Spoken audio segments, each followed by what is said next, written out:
इस कार्यक्रम के प्रायोजक हैं कृषि एवं किसान कल्याण मंत्रालय, भारत सरकार। हर जोखिम से निकल कर फसल आए, सुरक्षित हो जाए। फसल बीमा से हर किसान अब आत्मनिर्भर हो जाए। संकट के समय प्रधानमंत्री फसल बीमा योजना किसानों के लिए वरदान है। अब सूखा पड़े या बाढ़ आ जाए, कोई डर नहीं। अब ओले पड़े या कीट पतंगे फसल खा जाए, कोई फिक्र नहीं, क्योंकि हमने लिया है प्रधानमंत्री फसल बीमा। बुआई से फसल कटाई तक हर जोखिम का दावा, न्यूनतम प्रीमियम पर अधिकतम भुगतान का वादा। योजना से हर साल जुड़ रहे हैं 5 करोड़ से ज्यादा किसान। अब आपकी है बारी। नजदीकी कृषि कार्यालय, सहकारी समिति, बैंक शाखा, अधिकृत बीमा कंपनी या जन सेवा केंद्र में स्वेच्छा से करा सकते हैं पंजीकरण। फसल बीमा पोर्टल या फसल बीमा ऐप द्वारा भी कराया जा सकता है पंजीकरण। प्रधानमंत्री फसल बीमा योजना, आपकी फसलों का संपूर्ण सुरक्षा कवच। कृषि एवं किसान कल्याण मंत्रालय, भारत सरकार।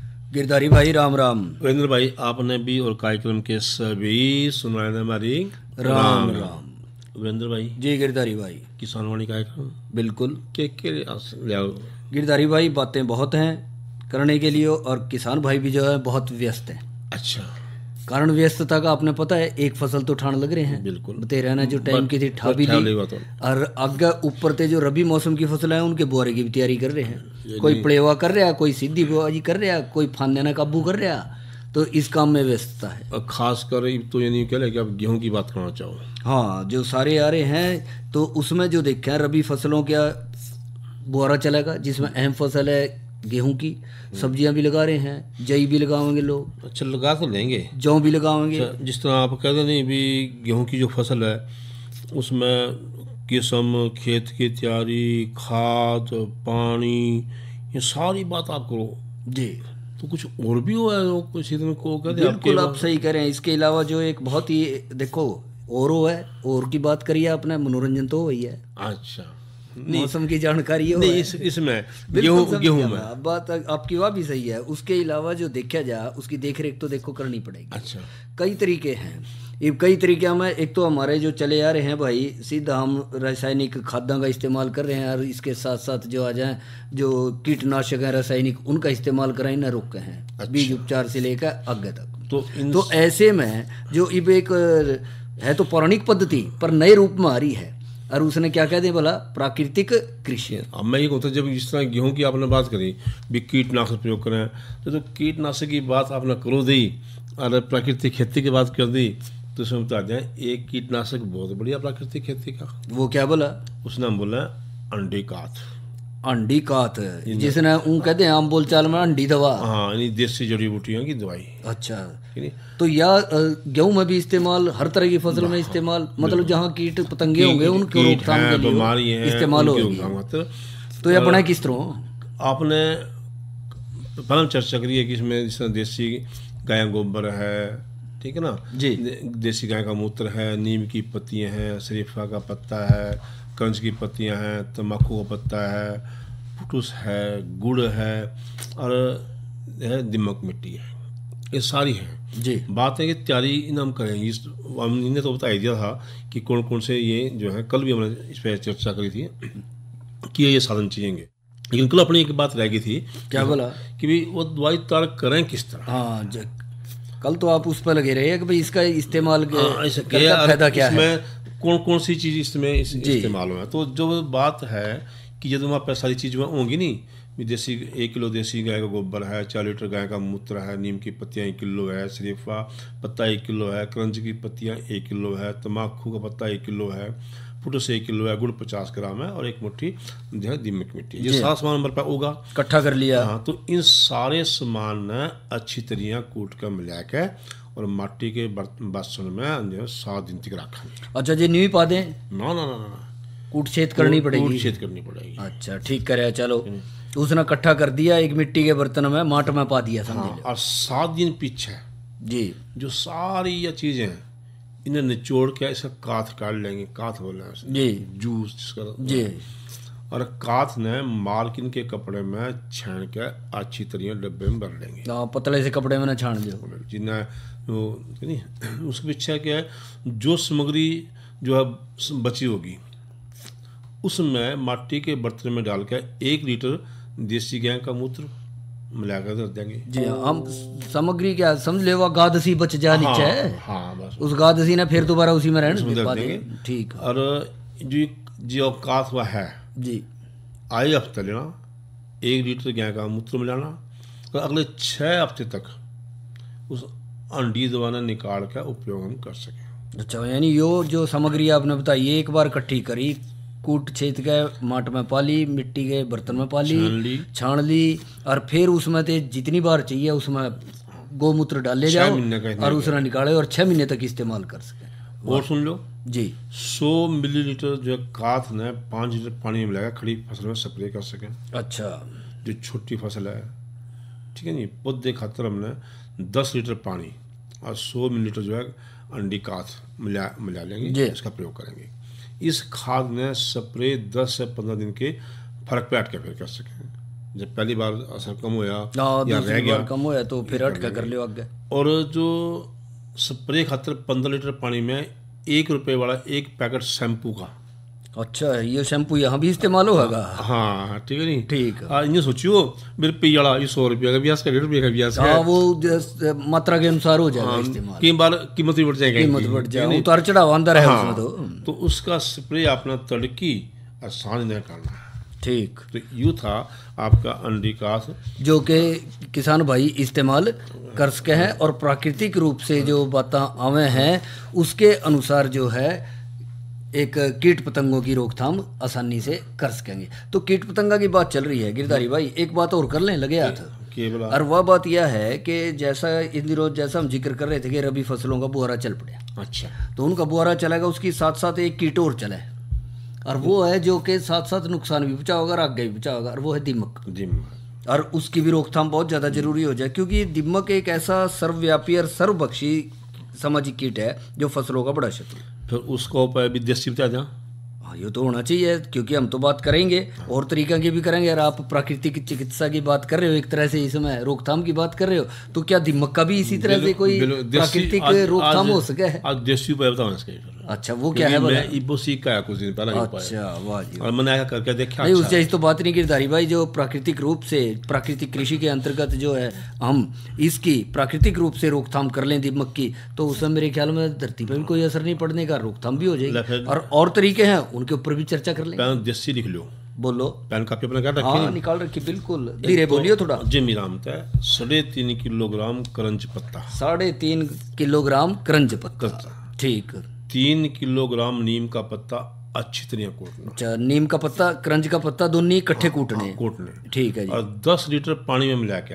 अच्छा, इसमें 10 लीटर पानी में मिला दें, उन्हें उबाल लो। अच्छा, गर्म करना है? उबालना, गर्म नहीं करना, उबालना खद्दे पानी अच्छी तरह दे। वो आधा रह जाएगा जी, फिर उन्हें गैस पे उतार लो, जिस पे आपने अच्छा, आधा रहने पे गैस पे उतार लो या चूल्हे पे उतार लो। ठंडा हो जाएगा, छान कर डब्बे में भर लो। ठीक, इसमें 1 लीटर आपने अरंडी का तेल, जिन्हें कैस्ट्रोल ऑयल बोल रहे हैं। अच्छा, अरंडी का तेल वो ले लो, ठीक। और 10 ग्राम सर्फ पाउडर, सर्फ पाउडर उसमें आ जाएगा, कोई भी हो, कपड़े धोने का पाउडर आ जाए मेरे, ये लेके ये मिला ले जी।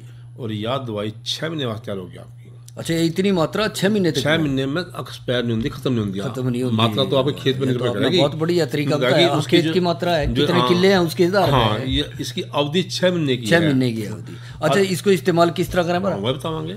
जो आपने सारी तैयार कर ली नहीं जी, तो 1 लीटर पानी में 10 मिलीलीटर उसकी दवाई की मात्रा मिलाकर और आपने स्प्रे कर देना। अच्छा, एक बार दोबारा बोलिए जरा। 1 लीटर अपना पानी लेना, 1 लीटर पानी और 10 मिलीलीटर जो अपने ऊपर दवाई बनाई है, जो वो तैयार करें, वो ले लिया, मिला के इसका छिड़काव कर दो जी। आपने लागे भी पहले छिड़काव में थोड़ी कसर रहेगी जी, तो दूसरा छिड़काव कर दो। अच्छा, दो। और वो कितने दिन बाद करें? 10 से 15 दिन के बीच में। 10 से 15 दिन हो जाए, 12 दिन हो जाए, इस अंतराल पर कर दो। तो आप बढ़िया तरीका बताया। दिमक की दवाई जो तैयार, और जो दिमक है वह देसी तरीके से खत्म। हाँ, ये तो आपने, क्योंकि गिरधारी भाई दिमक एक ऐसा कीट है जो कि सारी चीज़ें ना खा ले, चाहे घर में हो चाहे खेत में, बिल्कुल। यानी कि जिसमें न्यू कहते हैं सेलुलोज की मात्रा ज़्यादा है, चाहे कैसे भी रूप में वो मिल रहा है, उसने नष्ट कर दे, और जो इसकी समय पर रोकथाम ना करी जाए। और इसका अलग अलग रूप में देखें, कई बार पंखधारी भी मिल जाए इसके नर, बरसात के शुरू होते ही जो है रोशनी की तरफ आवेंगे, झुंड के झुंड कॉलोनियाँ की कॉलोनियाँ उड़ान पर दे दिखे जाएंगे और अलग अलग मात्रा में मिल जाएंगे। जिसका नाम दिमक है नहीं जी, उन्हें दिमक तो किसी लैग नहीं, वो खत्म कर दिया बिल्कुल। अच्छा, ये तो आपने प्राकृतिक तरीका बताया। अच्छा, कई ऐसी विधियां आ जाए गिरधारी भाई जो कि यांत्रिक विधि कह लो या मिट्टी के साथ हम तालमेल बिठावें तो उसमें भी रोकथाम कर सके। उस तो पहले आपने एक बात हमें क्या बोला? एक बात जिंदगी में ध्यान रखियो कि कभी भी कच्चा गोबर नहीं गिरना। बिल्कुल, यही तो विधि है। कच्चे गोबर का मतलब है कि चिट्ठी डिमकता है। हाँ, मिले आजा भाई, बिल्कुल सही कह रहे हैं, क्योंकि उसका तो ये बिल्कुल प्रिय भोजन है, कच्चा गोबर तो मिल गया। कई बार कहते हैं भाई, क्या कहते हैं, जब तो गोबर की खाद गई फिर भी डिमक लग गई, और गोबर की खाद गली सड़ी गिरनी है, तैयार गिरनी है, कच्ची नहीं गिरनी। गिरधारी भाई, कई भाई तो न्यू भी कर ले हैं, अगर भाई आगे आगे जगह थोड़ी सी तंग होती जा रही, कुरड़ी कहाँ गिरे, डांगर रख रखे, और क्या कह रहे हैं कि गाड़ी जो है खेत में घास लेने जाएगी, या वे छोटी रिक्शा चल रही है वे ले जाएंगे, और क्या करेंगे, डांगरा का गोबर जो ताजा गोबर करे तड़की उस रेडी में गिर लिया और जांदी खाली खेत में बखेर दिया। खेत में गिर देंगे या वो तो जगह पड़ी जो उस जोड़ जोड़ उठा गिर लेंगे, गिर लेंगे, 10 दिन फिर पलट देंगे, 10 दिन फिर वो फिर दिमक लगे। जबकि इसका तो तैयार होने ना 2-4 महीने 6 महीने का तो समय चाहिए गोबर ने तो गलन सड़न का। उस तरह का आप जो केचुआ खाद हुआ, कंपोस्ट खाद उसका प्रयोग कर सकें। हाँ, बायोगैस संयंत्र आ जाए जी ना, उसका एक बात ध्यान रखना पड़ेगा। क्या गिरधारी भाई? जो खेत में ना फसल के अवशेष जी और खरपतवार नहीं छोड़ने चाहिए कभी भी। ठीक कह रहे हैं, बिल्कुल सही कह रहे हैं, क्योंकि अगर वो छोड़ दोगे तो फिर दिक्कत हो जाएगी। अच्छा, उनको भी अच्छी तरह से नष्ट कर दें, मतलब गलाया सड़ाया क्या उन्हें अच्छी तरह खत्म कर दें। इस बात का भी ध्यान रखा जाए। और इसके लिए तो ये जरूरी है गिरधारी भाई कि जो फसल अवशेष है ना उनको दबाने की अच्छी गहरी जुताई करें, नीचे दब जाएंगे और नीचे ही गड़ सड़ जाएंगे वे। और इसके अलावा जिस तरह आप कह रहे हैं कि कोई कीटनाशक तरल बना ले हैं आम खाद के साथ, और जिसमें बायोडायनामिक जिस तरह नीम, आख, धतूरा, क्रंज, बायोला घास वगैरह इसको मिला के गिर सकें और उसमें भी हो जाए। और इसके साथ साथ गिरधारी भाई एक और भी आ जाए। विंद्र भाई एक बात और, क्या बोला, जो गांठ मारनी चाहिए जी भी, जब भी आप किसी फसल ले नहीं उसके बीज का उपचार जरूर कर लेना चाहिए। बीज का उपचार, ये बीज के उपचार पर बात फिर वहीं आ जाए। सबसे पहले तो बात जिस तरह गेहूं की कर लेंगे, आपने बीज के उपचार की बात कर ली, तो गेहूं के बीज का उपचार के लिए तो जो समय नहीं है ये चीज़ें तैयार करने के, अरे भी तुरंत बुझाई भी करनी है, सिर पार है बोरा, बिल्कुल। तो उसमें गिरधारी भाई 150 मिलीलीटर क्लोरोपाइरीफास 20 cc ने पानी में मिला कर 5 लीटर गुड़ बना लें और फिर 1 क्विंटल बीज में छिड़क कर अच्छी तरह से उपचारित कर लें और फिर उसकी रात भर सुखा कर उसका बीज। अरे एक बात, ठंड में और फिर उसने बो, एक तरीका यूँ है, एक मन कई बार लगातार देसी तरीका होता है उसका प्रयोग कर सकते। बिल्कुल सही कह रहे हो गिरधारी भाई, तो कोशिश कर लो भी देसी तरीका अपना लो आप। हाँ, ये आप बिल्कुल सही कह रहे हो। कई बार आपको वो चीज़ नहीं है तो जो रासायनिक भी दिया उसका प्रयोग कर लो आप, उसका प्रयोग कर ले। और गिरधारी भाई एक बात हो रही है, तो बुआरे की बात चल रही है, कई फसलें ऐसी हैं जो उसी खेत में खड़ी भी हैं गन्ने जैसी, बिल्कुल बिल्कुल, तो उनके भी दीमक की रोकथाम तो वहाँ भी चाहिए। तो उसके लिए क्लोरोपाइरीफास 20 cc 4 लीटर जो है वो प्रति हेक्टेयर सिंचाई के पानी के साथ दे दें, नाके में दे दें बस। भाई नहीं बता दें कि जो,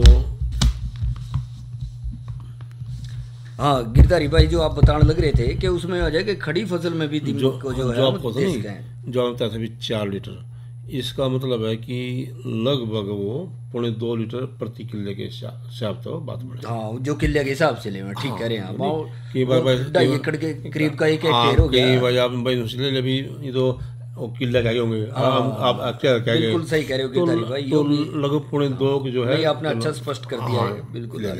और इसी तरह से जो गिरधारी भाई बात कर लें, जो कोई फसल जम रही है, चल पड़ी है, बढ़वार कर रही है, और उसमें भी 2 लीटर क्लोरोपाइरीफास 20 cc ने 2 लीटर पानी में मिला के और 4 लीटर घोल को 20 किलोग्राम रेत में मिला के भी प्रति किले के हिसाब से खेत में छिड़काव कर सकें और सिंचाई कर सकें। तो इस तरह तो आपकी जो दीमक की समस्या की रोकथाम हो सकेगी। और गिरधारी भाई समस्या तो आपने बहुत बता दी, लेकिन किसान भाई यूँ कहेंगे कि समस्या बताओगे या रागनी सुनाओगे। बिल्कुल, तो गिरधारी भाई तो आप जिक्र कर रहे हैं रागनी का, तो भाई ने सुना देख रागनी जरूर।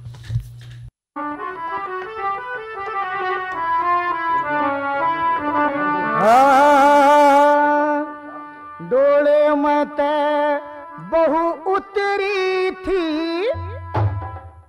बनडा अखन बहु सुथरी थी, जनो को ब्रह्मा की पुत्री थी, कट्या शान पे चारा था, आए डोले में डोले में डोले में डोले में डोले में रे डोले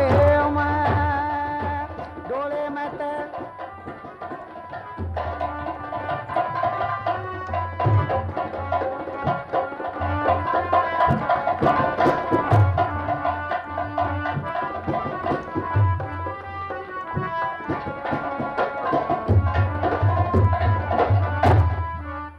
अखन पे मेरे फिरी थी, रब की बहू पर निगाह पड़े थी, सबकी बहू पर निगाह पड़े थी, सबकी सुथरी बहू गजब की आई, सुथरी बहू गजब की आई, पानी पी बोली बतलाई, पैर राखड़ी आंख मशाई, बंदा हाथ के नाला था, डोले में डोले में डोले में रे डोले में ते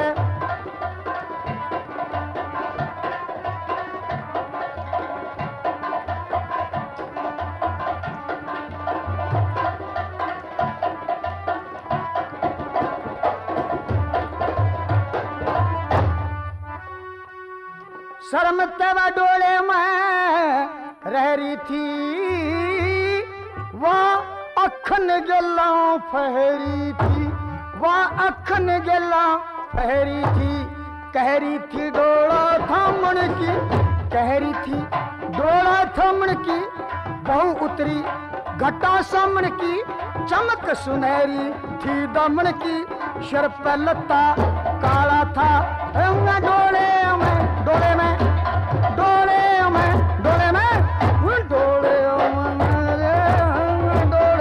में डोले में ते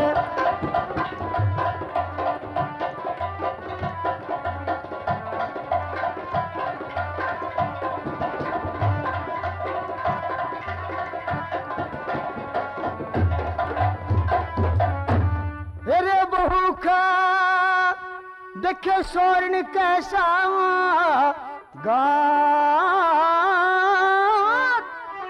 नाक में दो मोहरा की नाथ, नाक मेरे दो मोहरा की नाथ, इसी बात वा गई बता गए, इसी बात वा गई बता के, अखन जबरन लाया जाके, मैं राजी रांझे संग जाके, मेरा देखा भाड़ा था, वहीं डोले में डोले में डोले में डोले में डोले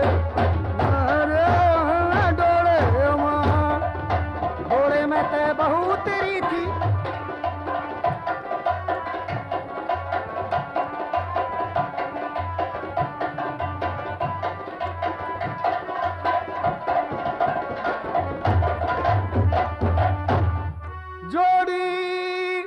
सजती को ना दो बने, बात बने ना दूसरे के मुंह बने, बात बने ना दूसरे के मुंह बने, बहू का जो बन था अलबेला, बहू का जो बन था अलबेला, कह रहा माई राम का चला, राम किशन डोले की गला, व्यास नर नंद आड़ा था, है डोले में डोले में डोले में डोले में डोले में डोले में ते बहु उतरी थी, बनड़ा अखन बहु सुतरी थी, दोनों को ब्रह्मा की पुत्री थी, कटाशान पे चाड़ा था, डोले में डोले में डोले में डोले में डोले में शांतनु शर्मा, डिप्टी कमिश्नर कुरुक्षेत्र। किसान भाइयों से अपील करता हूं कि धान के फानों में आग न लगाएं और पर्यावरण को बचाएं। धान के फानों को खेत में ही दबाएं और जमीन की उपजाऊ शक्ति को बढ़ाएं या फानों की बेलर मशीन से गांठें बनवाएं। कृषि विभाग द्वारा चलाई जा रही सरकारी स्कीम का फायदा उठाएं। किसान भाइयों को विभाग द्वारा धान के फानों को जमीन में मिलाने अथवा बेलर के गांठ बनवाने पर 1000 रुपया प्रति एकड़ प्रोत्साहन राशि भी दी जा रही है। इसका कृपया फायदा उठाएं। वीरेंद्र भाई जी गिरधारी भाई, ये ना थोड़ी सी अब कर लें कि मौसम आज के था, कल ना के रहेगा, के मतलब काम करने चाहिए, मौसम का पूर्वानुमान पे बात करना चाह रहे हैं हम। हाँ। किसान भाइयों राम राम। मौसम पूर्वानुमान एवं कृषि सलाह के साथ मैं हूं डॉक्टर ममता, मौसम विशेषज्ञ, कृषि विज्ञान केंद्र कुरुक्षेत्र। किसान भाइयों, कुरुक्षेत्र जिले का आज का अधिकतम तापमान 30.6 डिग्री सेल्सियस रहा, न्यूनतम तापमान 17.0 डिग्री सेल्सियस रहा। नमी की बात करें तो सुबह और शाम की सापेक्ष आर्द्रता 76 और 30% रही। हवा की रफ्तार 12 किलोमीटर प्रति घंटा रही। अब हम बात करते हैं मौसम पूर्वानुमान की। तो किसान भाइयों 31 अक्टूबर तक मौसम खुश्क रहने, तापमान में कोई बदलाव न होने, हवा की गति सामान्य बने रहने के साथ आसमान साफ रहने का अनुमान लगाया जा रहा है। अब हम बात करते हैं मौसम पूर्वानुमान आधारित कृषि सलाह की। जैसे कि मौसम खुश्क रहने का पूर्वानुमान है तो किसान भाई आप अपनी फसलों की बुआई कर सकते हैं। बुआई से पहले बीजोपचार अवश्य करें। साथ ही किसान भाई फसलों में आवश्यकता अनुसार सिंचाई व छिड़काव भी कर सकते हैं। धन्यवाद। गिरधारी भाई, जीवेंद्र भाई, या तो आपने मौसम की जानकारी पे भी बात कर ली, एक बात कर लें कल के कृषि कार्यक्रम की। जब कल के कृषि सलाह की बात आई है तो कल के कार्यक्रम पर भी बात बने हैं। तो जहाँ तक कल के कृषि कार्यक्रम के सवाल है गिरधारी भाई, तो कल चर्चा का विषय रहेगा गेहूं फसल में लगने वाले सूत्रकृमियों की पहचान व रोकथाम, और जानकारी रहेगी IYOM पे, यानी कि अंतर्राष्ट्रीय मोटे अनाज वर्ष के ऊपर जी। और इसके साथ साथ एक और चर्चा का विषय रहेगा, वो होगा किसानों का साथी M-किसान एप्लीकेशन पे।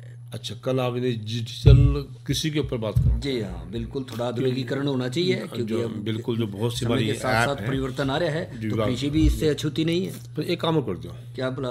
देखो, मानस है जब तक खुराक नहीं मिलेगी कमजोर जी, डांगर है खुराक नहीं मिलेगी कमजोर। बिल्कुल सही कह रहे हैं। यही बात पेड़ पौधे गला भी है, भाई फसल गला भी है कि उनमें भी जब तक अच्छे या उर्वरक या खनिज लवण ये चीज़ें नहीं मिलेंगी नहीं, जो तत्व हैं, तो उसके बिना फसल भी कमजोर। यह तो गिरधारी भाई बिल्कुल सही कह रहे हो, क्योंकि फसलों की पैदावार बढ़ाने के लिए और जो उत्पाद हैं, कृषि उत्पाद हैं, उनकी गुणवत्ता बनाए रखने के लिए पता क्यों पोषक तत्वों का होना जरूरी। पता क्यों होना है? जिस दिन मैं आपके खेत में गया नहीं, इतना बढ़िया गन्ना खड़ा था, देख कर मजा आ गया। और आपकी तो जीरी भी की कमाल की थी। बस तो मन सोचा मैं जरूर वीरेंद्र भाई कुछ इसे काम कर रहे होंगे, बड़ा ध्यान रखते होंगे। गिरधारी भाई आप थोड़ा सा भूल जाओ, उससे पहला आपके यो नहीं याद रहे, आपने न्यू कहा था कि अपने जीवन काल में पौधा ने फसल ने 17 तरह के जो पोषक तत्व है उनकी जरूरत पड़ा है। मैंने तो वह बात ध्यान में रखी। अच्छा, और वह ध्यान में रखते हुए फिर उसी अनुसार जो है, तो आपने याद भी होगी बात में? बिल्कुल, जो उसी अनुसार जो है फिर खेतों में उर्वरकों का इस्तेमाल करे।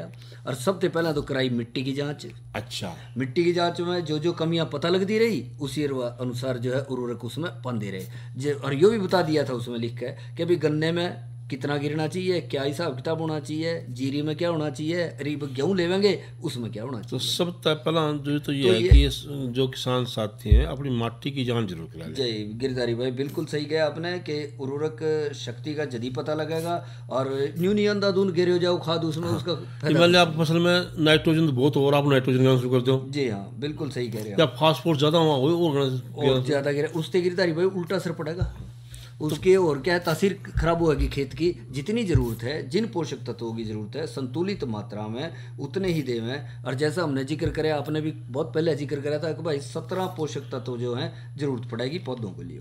तो वो किस मात्रा है, कुछ तो सूक्ष्म है। अच्छा, और कुछ जो है सीधे तौर पे, जिस तरह नाइट्रोजन का आप जिक्र कर रहे, फास्फोरस का जिक्र कर रहे, पोटाश का जिक्र कर लें, जिंक का जिक्र कर लें, ये उसमें जावे। और जिस तरह दूसरा लोहा वगैरह आ गया, ये सूक्ष्म है जो कि कुदरती तौर पे धरती से मिलेंगे उनको जी। तो इनका ध्यान रखते हुए हमने इसके अंदर इनको डालना है, संतुलित मात्रा का इस्तेमाल करना है। और गिरधारी भाई, जब संतुलित उर्वरक की बात आ जाए ना, तो इसका मतलब ये नहीं है कि नाइट्रोजन, फास्फोरस, पोटाश की मात्रा एक जैसी मिट्टी में दिया जाए जी। इसका मतलब ये है कि खेत में मिट्टी में जिस तत्व की कमी हो उसी तत्व को डाला जाए। नाइट्रोजन की कमी है तो नाइट्रोजन डालो, फास्फोरस की कमी है तो फास्फोरस डालो। वैसे भी जो हमारे ये कृषि वैज्ञानिक है ये वो कहते रहे हैं कि जो हमारी फसल है ना जी उसमें 3 चीज़ें नाइट्रोजन, पोटास और फास्फोरस, यानी जो कह लो पहला नाइट्रोजन मान लो आप, एक फास्फोरस मान लो, एक पोटास मान लो, इनकी मात्रा 4-2-1 रही है।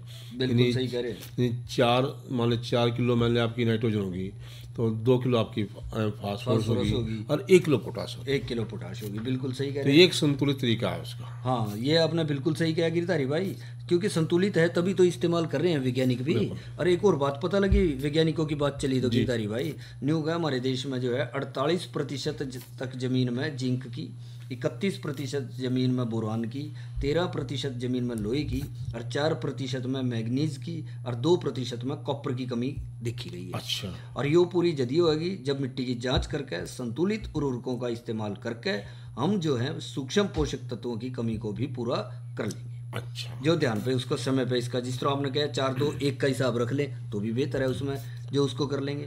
और इसके कारण जो है कई बार यूँ भी हो जाए जो नाइट्रोजन का ज़्यादा इस्तेमाल करेंगे तो उसमें नाइट्रोजन पौधे का आधारभूत पोषक तत्व है, इस पर प्रभाव पड़ेगा और इसकी कमी से पौधे की बढ़वार जो है ठीक प्रकार से नहीं होने की और रुक जाएगी। तो इसके लिए ज़रूरी है कि इसके ज़्यादा इस्तेमाल से पौधे में कोमलता आ जाए, तने कमज़ोर हो जाए, पौधे पे कीड़े और बीमारियों का प्रकोप ज़्यादा हो जाए और फसल गिर जाए, यानी कि जो नाइट्रोजन का ज़्यादा इस्तेमाल करेंगे हम। अच्छा। यूरिया वगैरह का।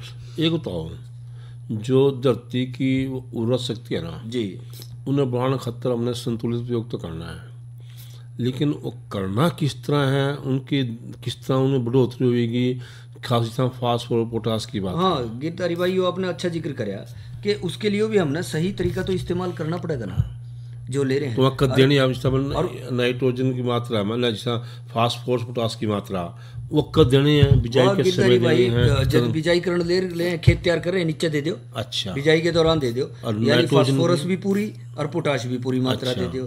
पर नाइट्रोजन की जो है वो मिट्टी की किस्म के अनुसार फसल में 3 या 4 बार देनी पड़ेगी। अच्छा। और इसमें भी नहीं हो जाए क्योंकि नाइट्रोजन उर्वरकों का रिसाव जो है हवा में उड़ के जाने से होने वाली नुकसान बढ़ा दे, इसलिए बिजाई से पहले गोबर की खाद खेत में अच्छी तरह से मिला के बखेर दें, जो कि उसकी उर्वरक क्षमता को बढ़ावेगा। फिर हमने नाइट्रोजन का इस्तेमाल थोड़ा कम करना पड़ा। अच्छा, जो गोबर की खाद ना मिला माना मैं किसी कारण से मेरी डांगर तो कम होने लगी, तो गिरधारी भाई उसमें फिर हरी खाद है, प्राकृतिक खाद है, और उसमें जिस तरह मौसम के अनुसार है, जीरी में हम ढेंचा बोले हैं, सनई, ग्वार, लोबिया वगैरह, मूंग, इनके। अच्छा, जो आप दाल की दाल ले लो कह लो और आपने जो है खाद की खाद ले ले। और फिर सारे में बात एक आजकल वो चल रहा है जिसने आप न्यू कहते हैं केचुआ खाद। अच्छा, कंपोस्ट खाद, वर्मी कंपोस्ट कहते हैं। अच्छा। ये ऐसी खाद उसमें इस्तेमाल हो सके हैं। आजकल तो गिरधारी भाई आपने देखा मुर्गी फार्म खुल रहे हैं, मुर्गी पालन भी चल रहा है, तो उसमें क्या करें कि मुर्गियों की जो बीट है उसको भी जो है गोबर की खाद के साथ मिला के खेत के अंदर इस्तेमाल कर सकें। लेकिन शर्त वही है गोबर की खाद कच्ची ना हो, तैयार होनी चाहिए पूरा, नहीं तो फिर दिमाग की समस्या बढ़ जाएगी। बात तो बहुत ही करने की, लेकिन ये घड़ी क्या है, इतनी बातों पर नहीं कर सकते। हाँ गिरधारी भाई, तो उसका भी ध्यान रखना पड़ेगा। तो आज के इस कार्यक्रम के प्रायोजक थे कृषि एवं किसान कल्याण मंत्रालय, भारत सरकार। अरे क्या कर रहा है? इधर इधर इधर हम बोल रहे हैं तेरे बीजू का। उतला बोल रहे? पक्षियों से तो हम खेत को बचा लेते हैं, पर इन घातक रसायनों से कैसे बचाएं? मतलब? देख बेटा, तू जो ये अंधाधुंध रसायन मिलाता है ना, मिट्टी की सेहत बिगड़ने लगी है, और जब माटी ही कमजोर पड़ जाएगी तो उपज कैसे सेहतमंद होगी? अरे पहले ऐसा नहीं था, पूछना अपने बड़े बुजुर्गों से, कैसे फसल लहलहाती थी, शुद्धता झलकती थी। हाँ, माटी भी तंदुरुस्त और लोग भी। अरे अब पहली वाली बात कहाँ? पर अब तो सब यही डाले हैं। सब नहीं, आज भी लाखों जागरूक किसान परंपरागत विधि से फसल उगा रहे हैं, खर्चा कम और उपज की कीमत भी बेहतर पा रहे हैं। सच है? रे बेटे, एक्सपीरियंस से बता रहे हैं, धूप में बाल सफेद नहीं किए हैं। हाँ। ठीक है भाई, मैं भी आज से जैविक खेती शुरू करूंगा। माटी से प्रेम की परंपरा है, परंपरागत खेती। इसके गला आज का किसान वाणी कार्यक्रम समाप्त हुआ। कार्यक्रम के सभी सुनने वाले गिरधारी और वीरेंद्र भाई की राम राम।